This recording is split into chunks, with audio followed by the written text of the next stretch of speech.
Paťa.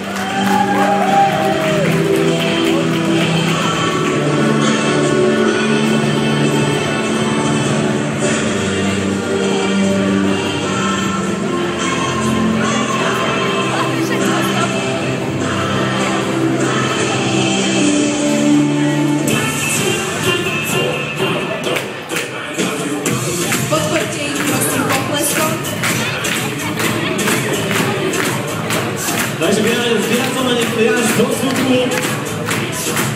Za chvíľku nám Patrik nasype ľad do pohára, aby to správne odkladil. Odborne sa to nazýva frapovanie.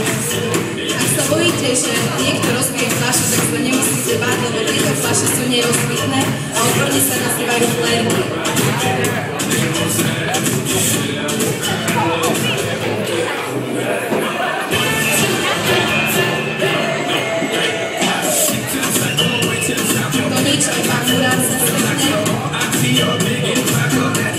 Takže ako môžete vidieť, ľad v pohári. Patrik, dúfam, že pôjde ľad aj do davu.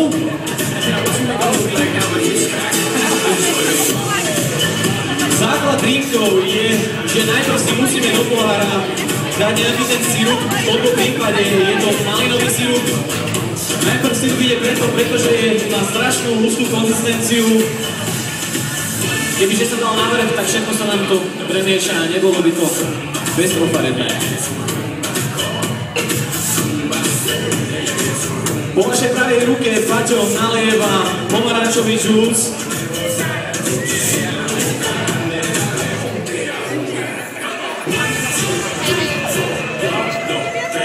Nalievanie džúsov,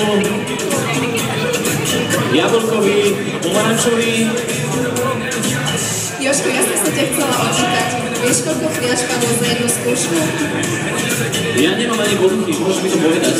Čo si pamätám, ako naši chlapci vyťahovali z učební plné vrecia črepov. Na jednu osobu padlo okolo 50 fliaž. Dámy a páni, 50 fliaž na jednu osobu. To je strašne veľa, ale momentálne teraz to nie je žiadny problém, keďže majú takéto nerozbitné. Viem, sú frajeri. Veľký potlesk. Trošku im podporme, aby sa nápoje veľmi pekne vydarili. Nech sa páči ďalší džús do pohárov.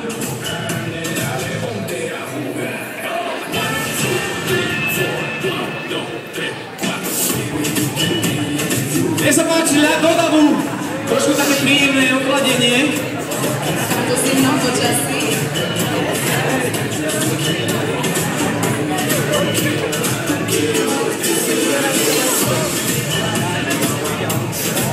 Drinky väčšinou sa ukončujú nejakou tou priesvitnou surovinou. Ako v našom prípade je to v strede Sprite a Paťo a Daniel nalievajú tonik.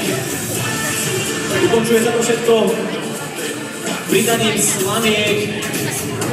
Môžu tam byť nejaké aj ozdoby. Ozdoby sa väčšinou tvoria z nejakého ovocia. Najlepší, aspoň ja si myslím, že je melón, do ktorého ešte mnoho vecí môžete dať. Nech sa páči, toto je fancy drink a naši barmani.